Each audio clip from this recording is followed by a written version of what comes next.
Hello guys, welcome back to arise. ఈ రోజు మనం చెప్పుకోబోతున్న టాపిక్ ఏంటంటే సెల్ఫ్ రిపోర్టింగ్ అనేది ఎలా, దీంట్లో ఏమేమి సర్టిఫికేట్స్ అలాగే ఏమేమి డాక్యుమెంట్స్ మన యొక్క వచ్చిన కాలేజ్ కి సబ్మిట్ చేయాలనేది ఈ రోజు ఈ వీడియోలో ఫుల్ గా క్లియర్ కట్ గా సెల్ఫ్ రిపోర్టింగ్ ఎలా అనేది టాపిక్ ని మనం ఎక్స్ప్లెయిన్ చేస్తాం. ఇంకేం నెట్ లేకుండా లెట్స్ దాంట్లో ఫస్ట్ వచ్చేసి అలాట్మెంట్ ఆర్డర్ అనేది మీరు ఇప్పుడు ఒక వెబ్సైట్ లో మీరు ఆల్రెడీ చెక్ చేసే ఉంటాడు. ఈ వెబ్సైట్ లో అలాట్మెంట్ ఆర్డర్ అనేది మీకు ఏ కాలేజ్ వచ్చిందో ఆ ఫామ్ మొత్తం వచ్చింది అనమాట. మీ యొక్క డీటెయిల్స్ అలాగే మీ ఏ కాలేజ్ లో వచ్చింది, మీ ఏ బ్రాంచ్ వచ్చింది, ఈ అన్ని ఒక ఫామ్ లో ఉంటుంది. ఈ ఫామ్ ని డౌన్లోడ్ చేసుకొని జాగ్రత్త పెట్టుకోండి. అలాగే నెక్స్ట్ ఇదొకటను, మీరు దాని పక్కనే సెల్ఫ్ రిపోర్టింగ్ ఇన్ ఆన్లైన్ లో మనం సెల్ఫ్ రిపోర్టింగ్ చేసుకోవచ్చు.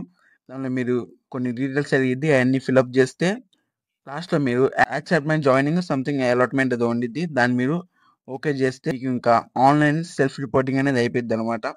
ఇది అయిపోయిన తర్వాత ఇంకా ఆఫ్లైన్ సెల్ఫ్ రిపోర్టింగ్ కూడా ఉండిద్ది. ఆఫ్లైన్ సెల్ఫ్ రిపోర్టింగ్ అనేది మీకు వచ్చిన కాలేజ్ దగ్గరికి వెళ్ళి వాళ్ళకి, మీకు ఫర్ ఎగ్జాంపుల్ కాలేజ్ నచ్చింది అనుకోండి, నేను ఇక్కడ డిస్ప్లే వేస్తున్నాను. ఈ యొక్క సర్టిఫికెట్స్ అన్ని జిరాక్స్ అన్ని ఇచ్చేసి కొన్ని ఫీ కట్టేసి మీరు అడ్మిషన్ తీసుకోవచ్చు. లేకపోతే నాకు ఈ కాలేజ్ నచ్చలేదు, దీన్ని హోల్డ్ లో పెట్టి సెకండ్ కౌన్సిలింగ్ లో ఏమన్నా కాలేజ్ ట్రై చేద్దాం అనుకుంటే మాత్రం కొన్ని, అంటే ఇందా చెప్పానుగా అలాట్మెంట్ ఆర్డర్ అలాగే ఆన్లైన్ సెల్ఫ్ రిపోర్టింగ్ రెండు చూపించి ఇంకా ఆధార్ కార్డ్ జిరాక్స్ అట్లా చూపిస్తే మీరు అక్కడ హోల్డ్ లో పెట్టుకోవచ్చు అనమాట ఈ యొక్క సీట్ ని.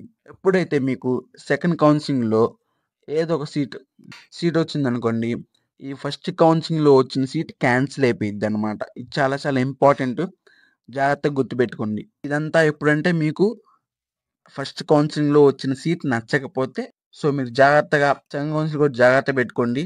ఒకవేళ మీకు నచ్చినట్టయితే తెలుసు కదా, ఇంకా అన్ని అప్లికేషన్స్ అన్ని సర్టిఫికేట్స్ అన్ని జిరాక్స్ ఇచ్చేసి ఫీ అడుగుతారు, కొద్దిగా ఫీ, అది అప్లికేషన్ ఫీ అంటారు. అది వచ్చేసి మీరు జాయిన్ అయిపో. అలాగే కొంతమంది సర్టిఫికేట్ ఒరిజినల్ అడుగుతారు. ఇది కూడా అంతే, కొన్ని కాలేజెస్ ఎలా ఉండేది, కొన్ని కాలేజెస్ ఎలా ఉండదు అనమాట. సో మీరు నేను డిస్ప్లే వేస్తున్నాను చూసుకొని జాగ్రత్తగా ఎన్ని సర్టిఫికేట్స్ అన్ని మీ దగ్గర జిరాక్స్ ఉంచుకోండి, ఒక సెట్ అయినా 2 సెట్స్ అయినా.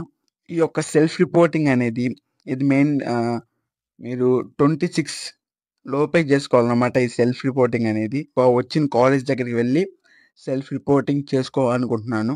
కొంతమందికి సీట్స్ అనేది అలాట్మెంట్ అవ్వలేదు. ఎందుకంటే చాలా మంది, అంటే ఫర్ ఎగ్జాంపుల్ మీకు ఒక 50K ర్యాంక్ వచ్చింది అనుకోండి, మీరు పెట్టిన కాలేజెస్ అన్ని 20 బిలోనే ఉంటాయి. అంటే అప్పుడు మీకు ఇంకా సీట్ అలాట్మెంట్ అనేది జరగదు అనమాట. మీరు మీ ర్యాంక్ తగ్గట్టే కాలేజెస్ అనేది మీరు వెబ్ ఆప్షన్స్ లో మీరు సెలెక్ట్ చేసుకొని పెట్టుకోవాలి. ఇది మాత్రం చాలా ఇంపార్టెంట్. మీరు ఏమైనా తప్పు చేస్తుంటే ఎవరికైనా కాలేజెస్ అనేవి అలాట్ కాకపోతే మాత్రం సెకండ్ కౌన్సిలింగ్ లో చాలా జాగ్రత్తగా క్లియారిటీగా చూసుకొని మీ ర్యాంక్ తగ్గట్టు పెట్టుకోవాలి. సో నేను సెకండ్ కౌన్సిలింగ్ మీద ఫుల్ వీడియో చేయబోతున్నాను. అలాగే మీకు ఈ వీడియో నచ్చినట్టయితే లైక్ చేయండి, మీ ఫ్రెండ్స్ అండ్ ఫ్యామిలీ మెంబర్స్ కి ఈ వీడియోని షేర్ చేయండి. సబ్స్క్రైబ్ చేసుకోవడం మాత్రం మర్చిపోమాకండి. మరికొన్ని వీడియోస్ కోసం ఛానల్ నోటిఫికేషన్ ఆన్ లో పెట్టుకోండి. So thank you for watching till then.